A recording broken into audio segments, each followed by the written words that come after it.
10 powerful Bible verses that help us to joyfully endure the sufferings.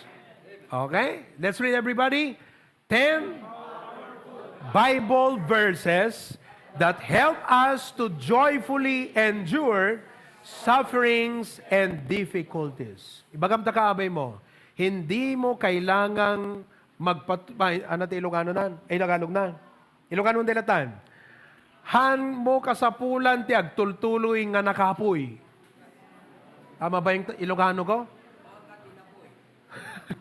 Mangangkat inapoy. Tapnosan ka ngagkapoy. You don't need to be weak. Humanly, agkapoy tayo.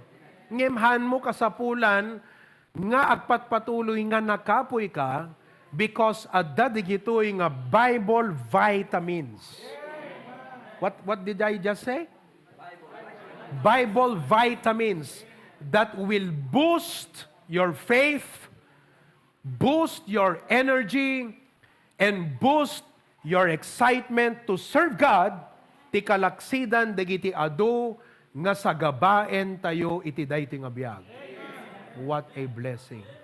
You need these verses. Last Wednesday, we studied Philippians 4:13. Everybody recite it? I can do all things through which, praise the Lord. Kung marami kang rason upang panghinaan ng loob, mas marami tayong rason upang maging malakas ang ating loob. Tonight, our topic, the next Bible verse that you need to boost your faith is Galatians chapter number 6. Galatians 6, 9, and 10. Everybody, 1315, page 1315 on your Bible. Let's read from the English. Everybody read. And let us not be weary in well-doing, for in due season we shall reap if we faint not. Verse 10. As we have therefore opportunity, let us do good unto all men, especially unto them who are of the household of faith. Ilocano. Di tayo nga rod mabannog, ti panagaramid itinaimbag.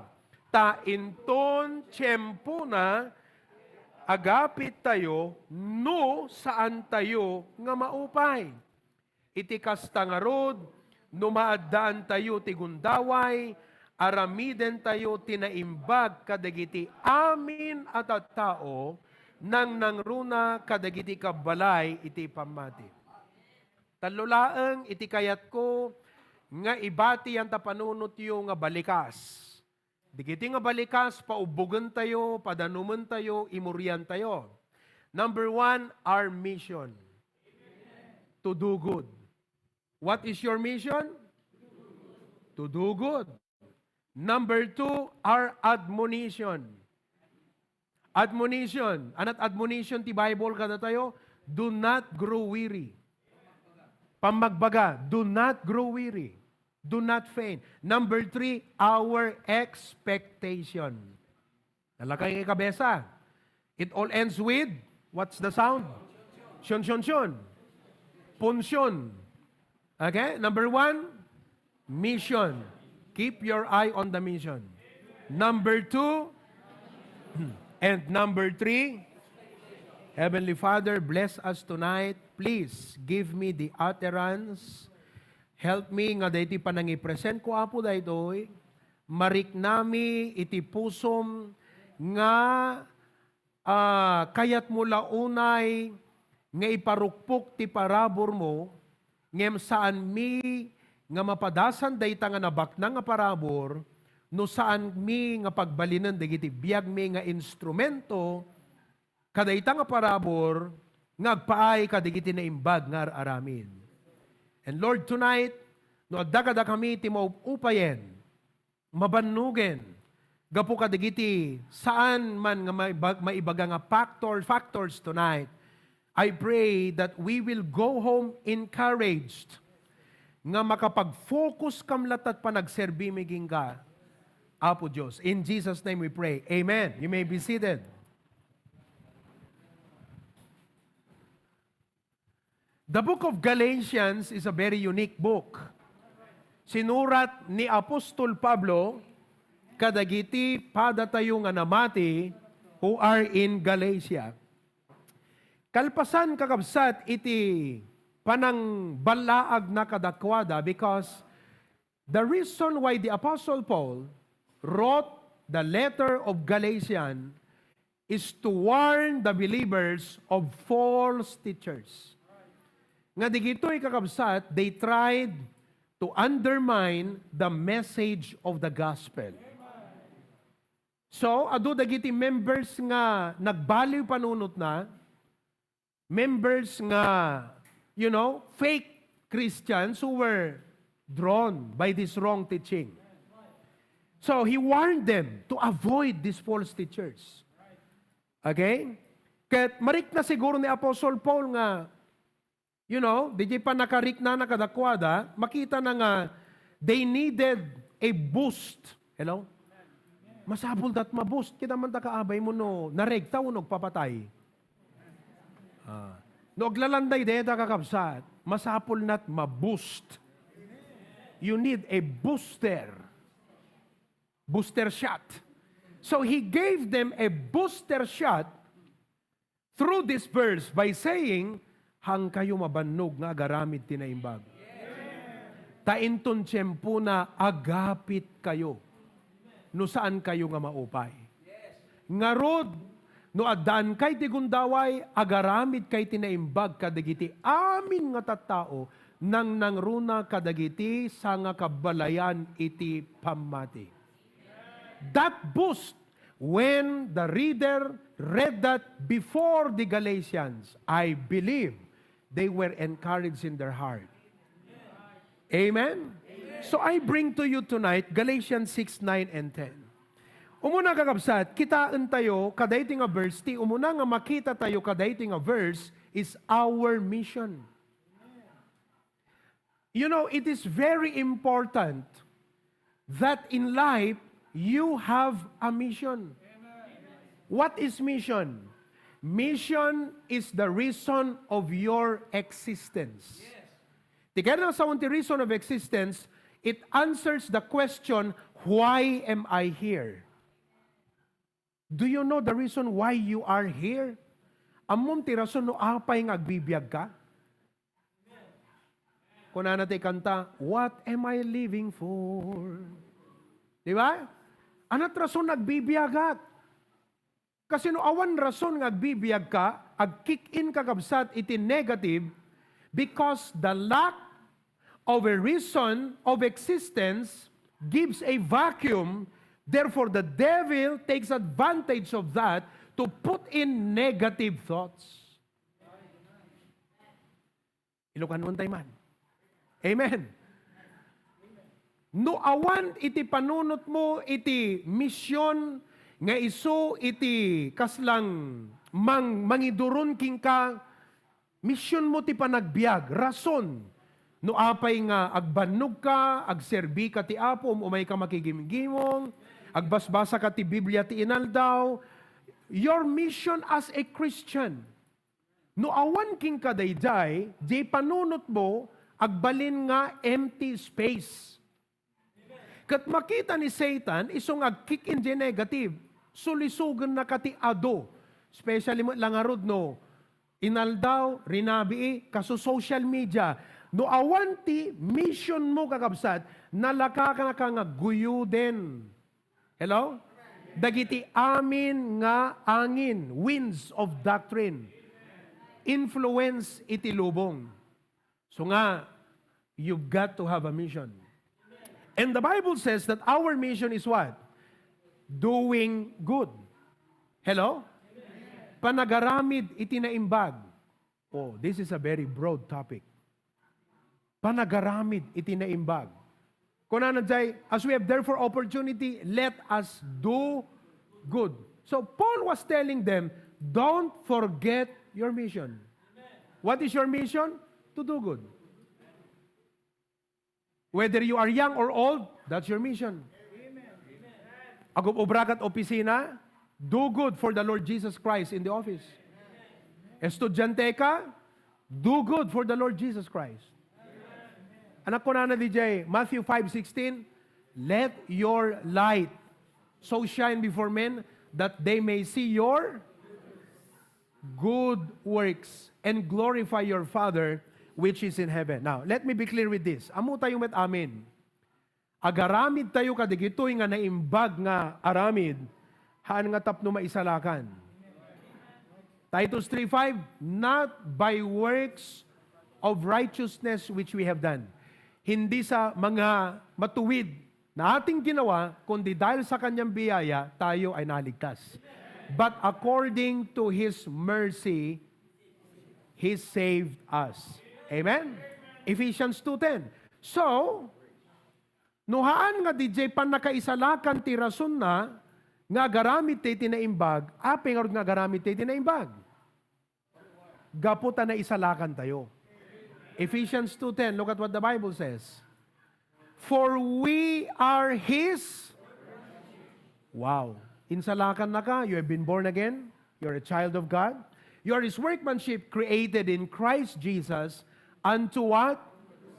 Good works, which God hath before ordained that we should walk in them. Ibig sabihin ngayon, ganito. The Lord has put in you and in me a divine creativity to think of as many as good as we can do, and He has equipped us with as many grace as possible to accomplish all of these good things. Amen. Hence, kanayong tinga ibagbaga, attempt great things for God. Amen. Kailangan mag-isip ka ng great thing para sa Panginoon. Para sa Kanyang gawain. Mag-isip ka ng para sa Kanyang gawain. That's what it means. Mag-isip ka ng mabuti mong magagawa para sa Kanyang gawain. Namagamanta ka abay mo, may naiisip ka na ba? Hindi, totoo. Oh, si Brother Gani, may naiisip ka bang mabuti para sa gawain ng Panginoon? Think. Bakit nagkaroon tayo ng BYC? It's an idea. Idea to glorify the officers, our President Jared. Sino tayo, Vice President tayo? Raylene? Para lang maging tanyag sila sa MMSU. Oh no. The idea came because of what? The work of God. Eh, hindi pwedeng, hanamabalin nga ti HBBC, ako representing the church, senior pastor, timapan, jay, opisina at MMSU, kasaritak jay din, at sabi namin, pwede ba kaming mag-campus ministry? Ay, hindi. Pero itong mga estudyante natin, more than 20 of them, organized a, what do you call that? Interest club, organization. And through them, through this organization, we can do good in MMSU. Ibig sabihin, wherever you are, it's not an accident. It comes with a divine purpose. We call it mission. So that, if you are consumed, doon lang pampanunutom, puro problema, puro negatibo, you are being sidetracked. You are being distracted from your mission. Wherever you are. No, nasa eskwelahan ka, it's not an accident that you're there. Deta ka, adam ta eskwelahan, ada panggep iti apo keng ka. Barangay, wherever. That's why, look, kita nyo ti panang-i-engage ti leadership ti HBBC, kada kayo nga members, tapno lang iti kasta maawatan nyo kan maipractice yun dito. Look, o limbawa, si Tony nandito, uuwi sa New Jersey. Parang pabiro, pero it's a challenge. That when you go back, why not? If through her we can start HBBC, New Jersey. Parang, antinding pangarap yun ah. But if you catch, pag na-catch mo tong mission na sinasabi ng Bible, that as a Christian, sa dinumantiayan mo, agranyag ka, hello? Showing good, doing good, and sharing the gospel of Christ, then the Lord will use you. You see that? So, Quran di verse 9, numat nga rod, iti pagmulaan tayo, Kasi it comes with sowing Sowing good. Sowing good. Hello? Agmula tinaimbag, hangkay mauma nga agaramid. Ti analogy na ti kakabsat, sowing, panagmula. Numat nga rod, ti imula tayo kakabsat, kat para itilasag. Agpaay itilasag. Lasag, hanga deti flesh nga deti skin. Lasag means our human nature. No isutsurutan tayo kakabsat and do the works of the flesh. Ano ko na di Bible? We will reap corruption. Do you know what is corruption? Decay. Look at your seatmate. Anat Ilocano, decay. Haan lang, anapay? Oh. Marunot. Hello? So, ibig sabihin, the logic is this. You have a choice as a believer of Jesus. Kung logic lamang ang pinag-uusapan, madaling pumili na, ano ba, gagawin mo sa buhay mo? Susundin mo yung works of the flesh mo? And you will experience decay or corruption? Or you will do the work of the Lord? The simple logic, di ba? Mag-iisip ka, doon ako sa mabuting gawa. You see? Now, in verse 10, look at verse number 10. Tignan nyo maigi. Okay? As we have therefore opportunity, I will highlight the word opportunity. How good are you in seeing the opportunity?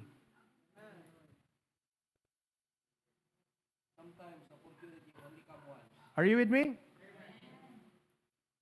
Sabali nga aming kitkitan tayo Bagam takabay mo, sabali kitkitam kami Among ti dapat makita, deti nga opportunity. Opportunity of what? Opportunity deti para ti trabaho ti Apo. Amo yung amin tayo, listen to me. As I speak to you, in my heart and in my mind, kung kunak, ti kasarsaritak, haan nga members lang ti church. Ang kausap ko, kamang gagawa sa gawain ng Panginoon. Do you remember, itay nagtagdarat tay damo, anak ko naimbag nga rabi, iyo amin kakabsat, ken kakadwa, iti pa nagserbi ti Apo. I did that intentionally to set the tone of the prayer meeting tonight in line with the preaching. I don't know, notice yun ti Jai, first time nga ibagbagak ti Jai nga, naimbag nga rabi, iyo kakabsat, ken kakadwa, iti pa nagserbi iti Apo. Wow! Among, if only you see this opportunity of doing good, meaning, alert ka, creative ka, nga makakita ka, digiti opportunities para ti trabaho ti Apo, you know what happens to you? You know what will happen to you? 2 Corinthians 9:8. Tignan yan. 2 Corinthians 9:8. Isulat mo yan. Han kanto maibusan, hamon to magabgabunan. Wow. Kat sabali ti ragsak, listen to me now, sabali ti ragsak, ti believer nga umay la makigimgimong, kan ti believer nga makik-experience ya, jay parabor ti panakaaramat. And God is able to what? Make all grace abound toward you, that ye always having all sufficiency in all things may abound to every. Take note deti nga good work, the context na deto is the work of God. Every good, listen now, every good that we do is for the work of God. Ano deti work of God, Pastor? The work of God, in simplest term, the work of God, iso deto'y panakai, rakurak, iti ibanghelyo, iti Apo. Awatan nyo di jay? No kung ma-business kakabsat, alerto ka nga makakita nga amin nga lugar nga papanam, business ti pagkitam. Pati tarupa ta kaabay mo, business ti pagkitkitam. Hanga kwarta, business. Naawatan nyo? Kasi no, businessman kagat kwarta at pagkitkitam, hananapin ta sa motivation. Dapat business, kasi ti business kat you offer something There is an opportunity to do good Naawatan nyo kakabsat? Oh, kita nyo DJ, report ni Brother Ryan Itay. Are you still there? Baka nakapsot ti signal da. Oh, nag-start dati canteen. Tanyo absat nag-start da iti kantin, naki-partner da ijay high school. Kamano ti ko na empleyado tay? Sangapulo. If you are exercising the creativity of mind that the Lord has given you, of which marami sa atin, detat hanamawat-wat nga panunot ka da tayo kakabsat. Da ditay mo't wat-watan dayta nga inted ti Apo. See, he thought like, okay, ano aramidin tayo? Digitoy nga sangapulo. Not only nga empleyadok ida, kadwak ida, iti deti nga kantin, but what? I will Bible study them. Agasam kakabsat? I mean, look, kung ikaw ay may-ari, manager ka ng mga kantina ng 5 eskwelahan, hindi mo yan gagawin kasi gusto mong maging mayaman. Gagawin mo yan dahil gusto mong makagawa ng maraming mabuti para sa Panginoon. But because, kaya nyo kabsat, tinagpinta, sino tada coins na kadagay? Buludon naman? Coins. Dapat maawatan nyo, ito nga idea kabsat, hindi kasi makats ng marami to. Makats nyo lang ito, it makes a difference. Haan mo pagbalinan, iti panagbak na nga isot motivation mo nga napasnag kang agtrabaho. Because ti kinabak nang, ang sabi ng Matthew 6:33, di kinabak nang, ano ang sinabi ng Matthew 6:33 tungkol sa kayamanan, sa pangangailangan, at sa lahat-lahat ng mga bagay? Ano ang sinabi ng Matthew 6:33? Added. Hindi yun ang hinahanap. Sa mundo, yun ang hinahanap. Sa atin, hindi. Ang hinahanap natin, kaharian ng Diyos. At ang ating pagganap ng ating gawain, responsibilidad sa kaharian ng Diyos, sa gawain ng Panginoon, sa kakaisip mo ng gagawin mo sa gawain ng Diyos. Anong ginagawa ng Panginoon? Added. Let me teach you how to start a business. I am not a businessman, but I will teach you the mindset, motivation of being a businessman. As a Christian, mag-iisip ako, Lord, parang si Brother Ryan, gagawin namin sa eskwelahan ito, pilot project, pero gusto namin, Lord, I am going to do this because I want to have a ground, a connection inside the institution. And you know, ang laki niyan. Ilan kayang estudyante doon, sister? 1,800. Agasam ta 1,800? 1,800. Agasam no, may sa kadagayo kumang. I don't know with BNCHS, but let's take for example, kung isa sa inyo, ang partner dyan sa kantin ng BNCHS, may tao ka. Kasi ang iniisip mo, souls. Makakawin ako. Makaka-Bible study ako. At may space doon para pwede yung mga discipleship ng mga estudyante. Sa kakaisip mo ng gagawin para sa Panginoon, nagiging business na yon. Naintindihan niyo mga kapatid?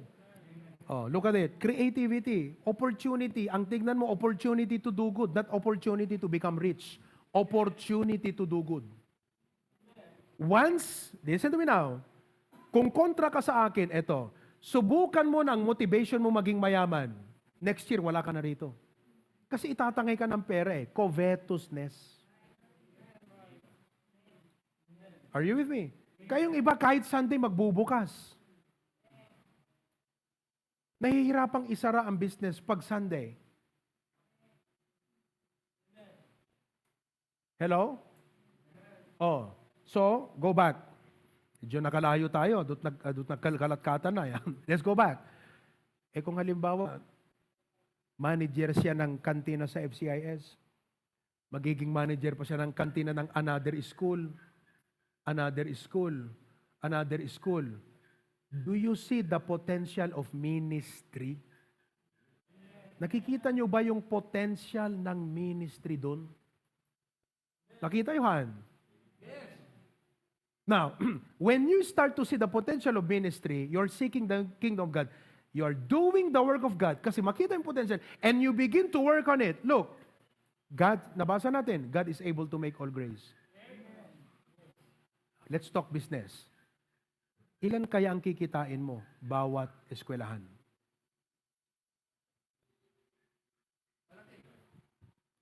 Kung yung 1.8, bumili, lahat yan, 10 pesos bawat isa ang binili.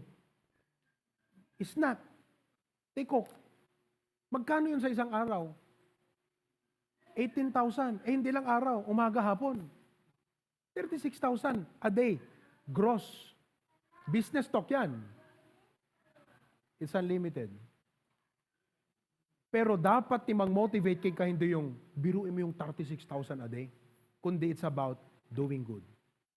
Because all these things shall be added unto you. Pag-aralan nyo yan. Nakita nyo mga kapatid? So then, ganito nga rod. Okay? Etong coin, nalipadak ingko itay, this side is seeking the kingdom of God first. Opportunity to do good. Makitam ti potential, iti dayta nga lugar, iti dayta nga sitwasyon, institution, potential para ti ministry. Okay? On the other side, all these things shall be added. Agsursurot ti panagbiag dayta kakabsat. If you are a Christian. Agsursurot. Now, because, eto ngayon, we are seeking the kingdom of God first, doing the work of God. Let me give you 3 things. To succeed in doing that, number 1, letter A, let us adjust priorities. Seek ye the first the kingdom of God. You know what that means? Priority. Seek ye first, iyon unam, ipangrunam. Iso ti dapat main king ka. Ano dapat main ka tayo? Our M, letter M, our ano dapat number 1 king ka? Your amom no hanga deta mission mo't aramidem. Christians, listen now. If you do not do your mission, you will deteriorate. Just as tibagi was made to work, and if it stops to work, ag-deteriorate, so a Christian, no agsardeng nga mga ramid ti mission na, ag-deteriorate. So DJ ko na nga corruption, you decay. Tawatan nyo kabsat? So you have to set your priority. Kat agawid kagat ko nam, Lord God, I would like nga evaluate ti biyag ko, i-adjust ko ti priority. Rather than having a God-centered schedule, ang problema, we often find ourselves spending time responding to the demands of others. We permit them to dictate our activities without regard to God's plan. We also allow circumstances to determine our schedules. We need to stay on track. Noha mo mai-priority di Domingo, panakigimong. Basic lang yan. Listen to me.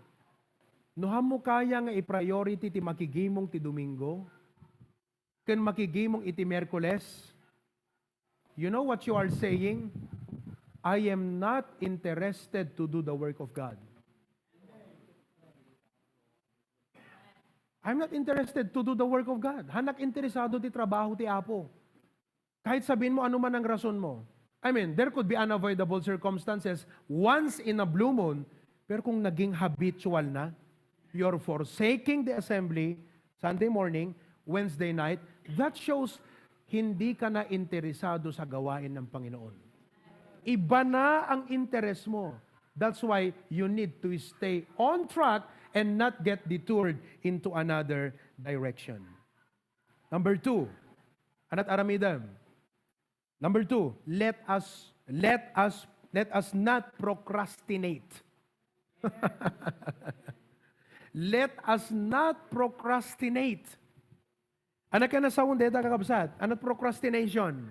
Manyana habit.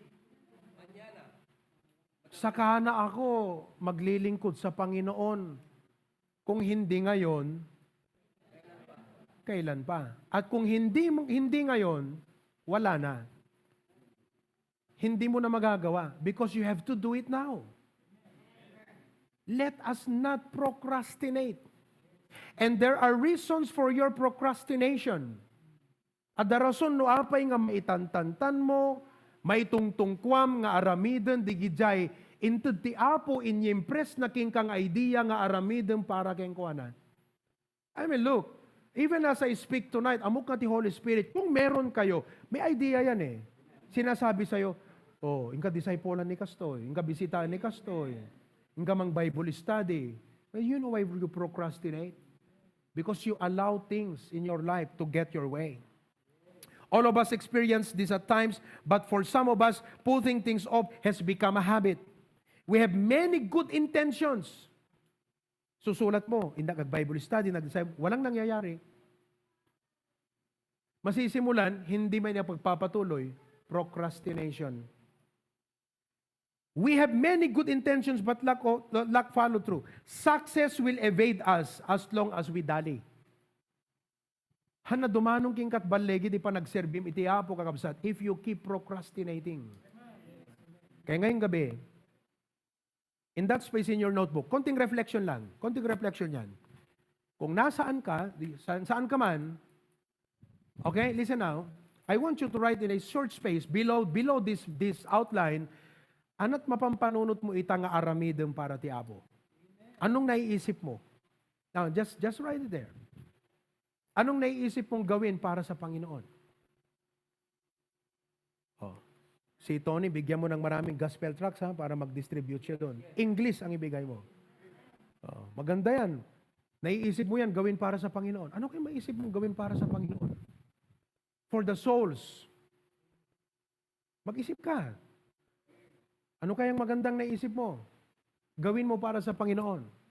Hante agawit kakabsat nga nagbalin nga action plan kada tayo, dahito nga message. Because inspiration without action will lead to what? Frustration. Kasi inspired ka, ang ganda ng message ni Pastor Tapos sasabihin mo, alam ko na yung mga sinasabi niya. Kaya lang walang nangyayari sa buhay ko. Frustration. Why? Because you do not follow through action. Okay? May naisip na ba kayo mga kapatid? Oh. For this week, may naisip ba kayong gawin? O anong naisip mong gawin? Inak sumurot, ijay sarat tumbigat. Amen? Sino ka da kayo di umay sarat tumbigat? Tag na imana.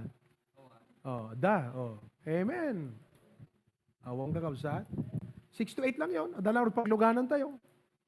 Oh. Sister, punta kayo bukas Sarat. Lahat tayo. Bintar. Lahat ng bintar pupunta ng Sarat. Number 3. Ito na. If you're to succeed in doing the work of God, number 1, let us adjust our. Number 2, let us not. And number 3, let us concentrate. Concentrate. Focus is the word tonight. Focus. Don't get out of your focus. Anat focus tayo? What is our focus? Letter M, our mission. And what is our mission? The Great Commission. Go ye, teach all nations, and by doing good, we extend farther daytoy Great Commission ni Apo tayong Yesu Kristo. Are you with me? Okay? To be successful, we need to focus our minds on a particular task, stay with it until it is finished. That's what you call focus. Alam mo, adu dagiti mang distract ta focus mo para ti trabaho ti Apo. Temptations, negative things happening in your life, but refuse to be drawn away. So, DJ kakabsat, our mission, I hope I made it clear to all of you. Anat mission tayo? To do good. Anat konteksto, dito pa nagaramit tayo na imbag. Creativity, nga panunot, ti idea, nga garamit ti na imbag. Para saan? For the work of, everybody say it with me. Okay, what is our mission? To do good. Anat ti context na, dito pa nagaramit tayo na imbag. For the work of God. And when you do the work of God, and by the way, like I said, inikan na kati Apo ti creative mind, spiritual mind, nga makakita ka digiti nga opportunities. They may not come back, so you have to take advantage of them. What have we learned? Let's adjust priorities. Do not procrastinate. Let us concentrate. Now, let's go to the admonition. Okay? Konti na lang to, matatapos din. Kasi one verse lang eh. Admonition. What is the admonition? Do not grow weary. Bagaman takabay mo, do not grow weary hanggang mabanog. Di ka mauma. Di ka maupay. Nga panunot para ti trabaho ti Apo, ka nagaramid para ti trabaho ti Apo. No? Looking at you, I hope kakabsat that hangkay pinabanog nga agaramid para ti Apo. Hangkay pinabanog nga panunot nga agserbi nga para ti. I hope kayong mga orkestra hindi pa kayo napagod. Kung napagod kayo, wag kayong mapagod. Choir members, I hope hindi pa kayo napagod. At lahat tayo, hindi tayo mapagod. Come to think of that, let that sink into your mind. There are times really, you know what, in the US, I don't know in the Philippines, but in the US, manunti pastor nga nag-quit iti ministry. They don't want to do the ministry anymore. Why? Because in reality, realistically speaking, nakakapagod din naman ang mag-serve. Nakakapagod din ang ministry. You know? So a lot of pastors have already quit the ministry. Or quitted. Dagiti believers, anong nangyari sa mga believers? Nabanugdan nga mang fulfill dagiti duties da. They grow tired. Their duties as members. The responsibility to the church. Responsibility to the pastor. Nga panang ikarkararag ti pastor every day. Wala na. Responsibility to their Bible, hindi na nagbabasa ng Biblia. Responsibility to the lost by giving gospel tracts. Somehow, naidep, napundi, napuyupoy, limamiis, dayjay tarigagay, nga agtrabaho para iti Apo. Are you that person tonight? You have quit? Nag-quit kan iti, panang fulfill mo the duties mo? Well, of course, the spirit is willing, but the flesh is weak. We might say. In view of our weakness, kasi ganito yan, apay nga mabanog. Let me just give to you. What causes you to grow weary in serving God? Well, there are several things, but first of all, maybe you are serving and you experience ungratefulness or unthankfulness. You live in a world, you know, there is often so much ingratitude among those we try to benefit that we can easily become exhausted and disheartened. Walang utang na loob. Ginawa mo ng mabuti, tinulungan mong mag-grow, na-bless ang buhay dahil sa gawain ng Panginoon, hindi na nga nagpapasalamat, magsasalita pa ng masama at laban sa likuran mo. Sino ba naman ang pastor na hindi mapapagod sa ganyan? Mapapagod ka, di ba? That you pastored, you did your best. You're not perfect, but you're trying to lead the flock, helping them see, nga makita da iti Apo, parabor ti Apo, ti ayat ti Apo iti biagda. But somehow, sometime in their life, they become poor spiritually. They do not appreciate the ministry of the pastor. Hindi nga nagpapasalamat, magsalita, negative pa, laban sa pastor. Talagang nakaka-discourage. Ano pa yung mga possible? Mga kapatid, no appreciation. Siyempre, what you're doing may not be appreciated. May not be acknowledged, may not be highlighted, hindi man maa-announce. Hello? Napapagod ka. What else? Cold and adamant hearts. Oh, anong ibig sabihin ng cold and adamant hearts? Parang ngayon, biruin mo yung magpipreach ka, mulmulang-lingan ng kalata-kasar-saritam. Awang makitam nga epekto, JP preach mo. Bibisitahin mo, discipolam, ikam lesson, ikararag mo, pero awang makitam nga growth. Ibig sabihin, nalami is jay puso na, kaday jay ibagbagam kenkuanay. The word adamant means refusing to be persuaded or to change his mind.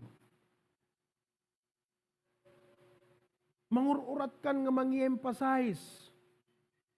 Pero wala. Nire-refuse niya yung sinasabi mong prinsipyo sa kanya. Nakakapagod, di ba? Agasem ta, nakabarbara ta pusom nga para ti Apo. Amen? Pero takaabay mo, nalamiis. Agpapatay. Aglalannay. Agkukurot. Okay lang yung physically weak.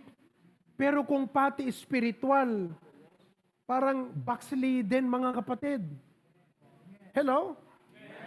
Ikaw maalab ka, masebsebang ka, di ba? Mapapagod ka talaga. Yung magsusoul win ka, ito yung isusoul win mo. Good morning, I would like to share to you something. I would like to share to you the plan of God. Sa balik kit-kitanda, maidap jay puso eh. Have you tried that? Di karigat ti agawis tao. Dama ng mga taga-Australia yan. Yung makikita nila, kada linggo, dati mo lang nakikita to yung brother. Sister, huwag sana kayong dumating sa ganung punto, ha? So don't grow cold and adamant. Amen? Masebseban jay baram. Di pa yung maka-amen. Ni Preacher Glenn, idimande. Siyempre, siguro, pagod na pagod physically. Pero, amom, uri ka sa banog mo physically. Makita lang ta, jay, spirit mo, dapat nga, at the jay heart mo, nga para, jay, service. Sa bali, jay, nabanog ka, tapos agmulmulang ka pa. Iba yun eh. Cold yun eh. Okay, kunanak. Amen, kakabsat. Ako nag-amen. Amen, nabanog kayo sa maka-discourage. That's the reason why many of us grow weary. Tama? Walang nagpasalamat sa'yo? Ano pa? Walang nag-appreciate sa'yo? Okay? Ano pa? Malamig ang mga tao sa paligid mo?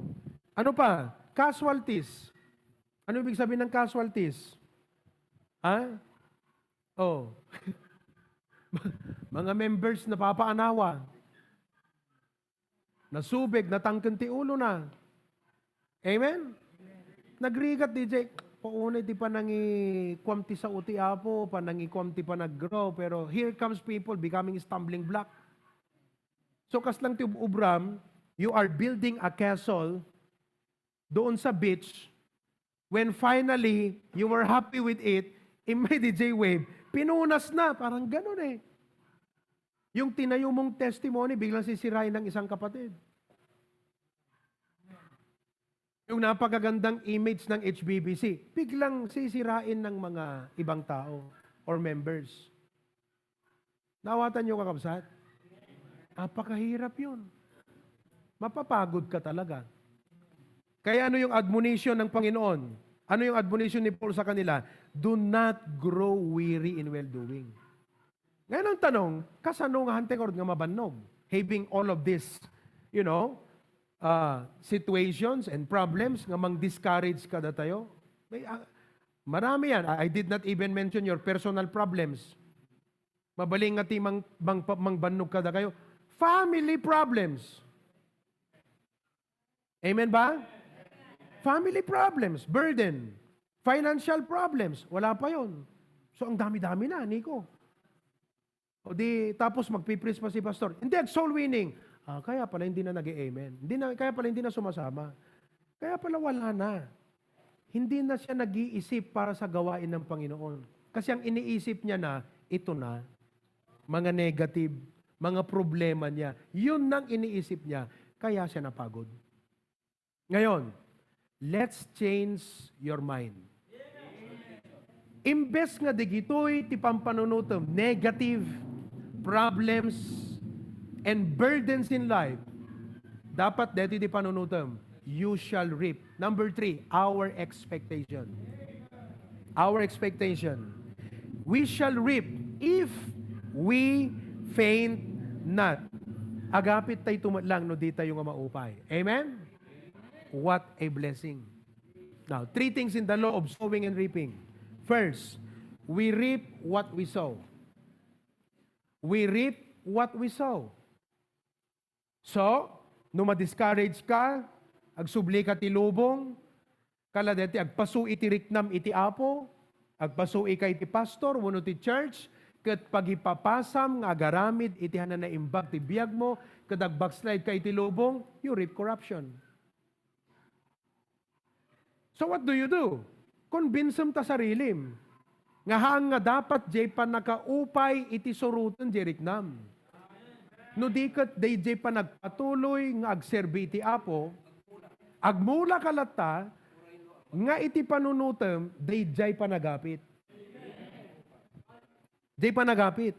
Because you will reap what you sow. No anyat in mulam, isot apitem. Number 2, we reap in a different season from when we have sown.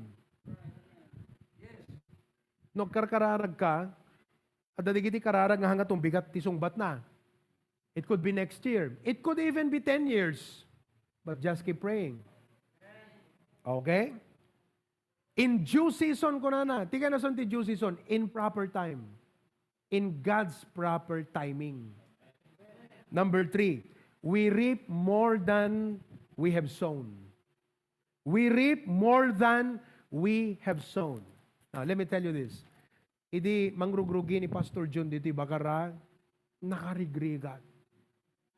Oray sino nga nga new pastor ita, I don't think nga kaya da digijay nga rigat ti panagumaken, panagpioneer, ti panakaikasabat ti ebanghelyo ti Apo. Adamant, cold, rejection, oppression, awang kwarta, 300 pesos support, mapanunot mo amin. And you know, ang hirap sa isang pastor na nagsisimula, hindi sa kanya mahirap yung ginagawa niyang pagsusolwin. Ang mahirap sa kanya, iniisip niya paano niya mapakain ang kanyang pamilya. Mahirap yun. Hindi niya masyadong iintindihin yung, you know, I'll go win souls, they refuse me, they reject me. Okay lang yan. Pero yung wala kang maipakain sa family mo and you're a pastor, that's the different challenge there. Yan ang mahirap doon. But he endured it all. Sige lang, plant. After 5 years, sige, plant. Punta ng pasukin, nagplant. Vintar, nagplant. Amen? 1995, 10 years, more than 10 years later, medyo mangrugin kakabsat, di pa nagapit. Year 2000, and today, by the grace of God, the church is reaping so much blessings. Good influence. Look, we come to a point no kuma business, hanga sikat mapanagsarasara client, you have developed your product so much that people begin seeking for you. They pay you because of what you have offered to them. So what's the secret? Just stick to it. Just stick to it, no matter what. Adot pa kaupayam, family problems, financial problems, problems related to job and work, tigiti tao, narigat iti ag-train, narigat iti ag-isuro, and etc. But those should not be the reason you get discouraged. Just keep thinking for the work of God. Amen? But praise God that we are reaping. Sipin mo. So, they invite us to go speak to these institutions. We can expand easily. We have a building project. Hindi ito para ipagyabang. But, you know, this is reaping. This is harvest. We have the worldwide international ministry now. Kinanyot pa nagapit dati church itakakabsat. Why? Because somebody never grew weary in well-doing. Somebody thought of being discouraged but never gave in. Somebody served the Lord, napanunot na't maupay, ngam saan nga nag-give up? Saan nga nag-give in? Napanunot na iti agsardeng, ngam saan nga nag-give in? Isip lang siya ng isip ng kanyang gagawin para sa Panginoon. And God provided, and God provided. And the harvest arrived. It's your turn. Do the work of the Lord. Let us not grow weary. Conclusion. Despite, listen now, Despite the difficulty, kasano man ti karigat, ti panang fulfill tayo ti mission, God is faithful. And He will give us a harvest. Amen? Hangka ko mamabannog ngagserbi ti Apo. Kasi han na mabannog ti Apo nga mangted parabor ken ka. Hangka ko mamabannog ngagpanunot iti naimbag nga aramidem para iti trabaho iti Apo. Kasi han na mabannog iti Apo nga mangited ti parabor ken ka. Let's give ourselves full in the work of God because our labor is not in vain in the Lord. You know? 1 Corinthians 15:58. Anak ko na.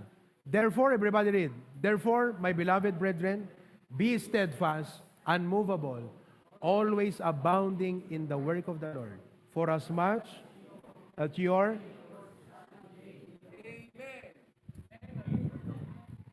isip lang ng isip para sa gawain ng Panginoon.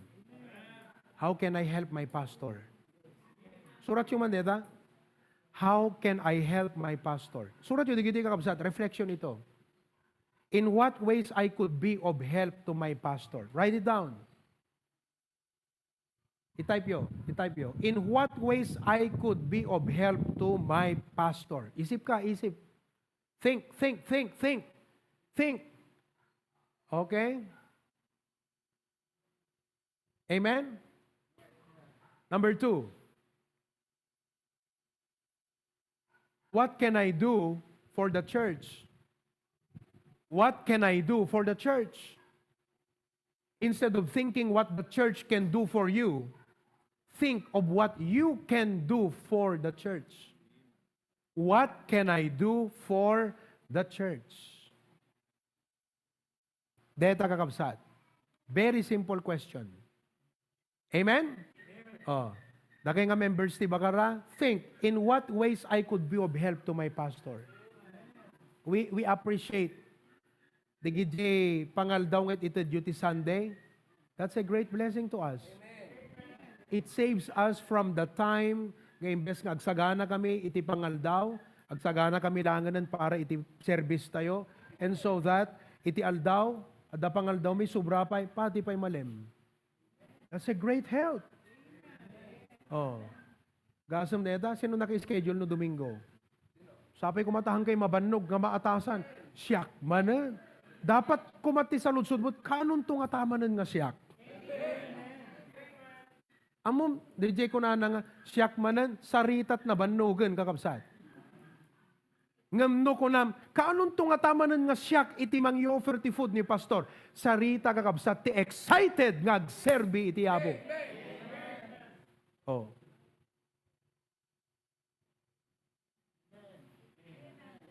Di mo lamalmal pas ti project tayo. Nag-building construction tayo ito.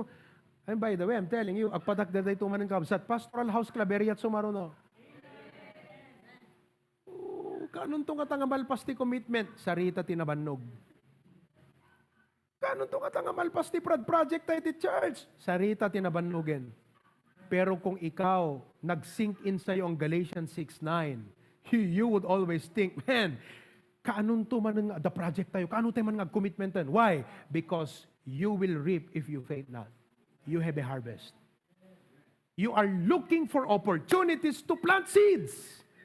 Because you want a harvest, and the blessing is, hindi lang ikaw makakaranas ng harvest, malamang anak mo ang makakaranas ng harvest dahil sa pagpapagal mo ng pagtatanim ng mabuti sa gawain ng Panginoon.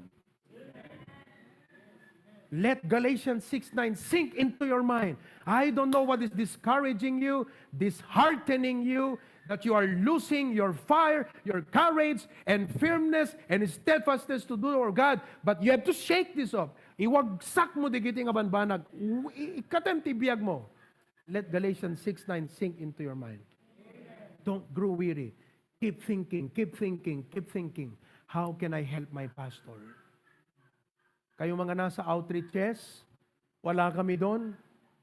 You have a bigger opportunity to help us kasi wala kami dyan. Kayo ang magre-represent sa pastor. So do it. Serve well. Amen? Serve well. And I appreciate the folks tayo nga mapanagasam na eh.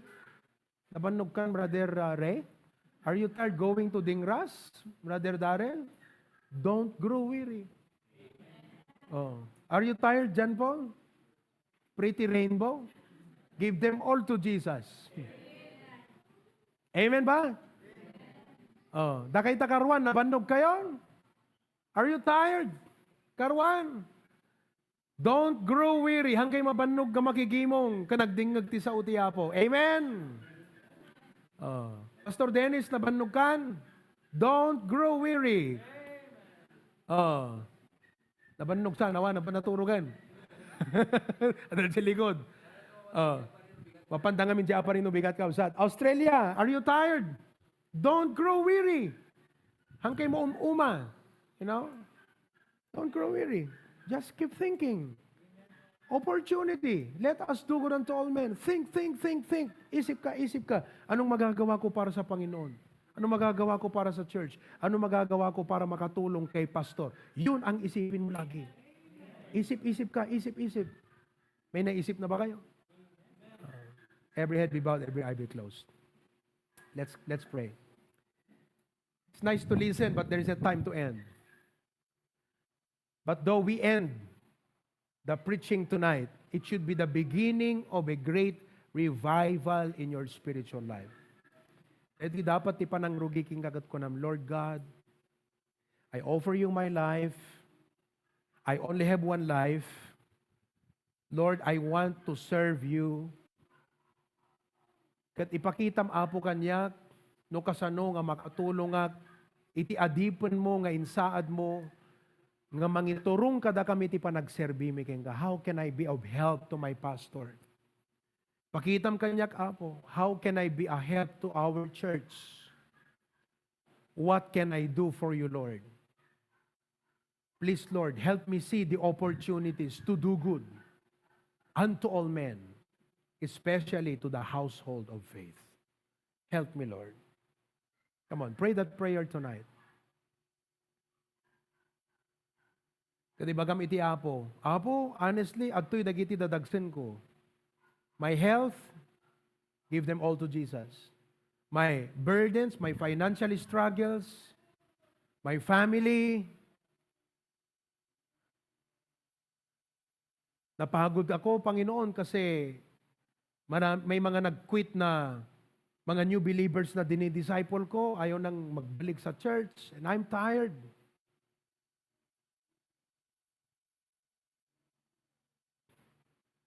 Nabanugak apo kasi kaslawang makitak nga bunga na tiyub-ubrak.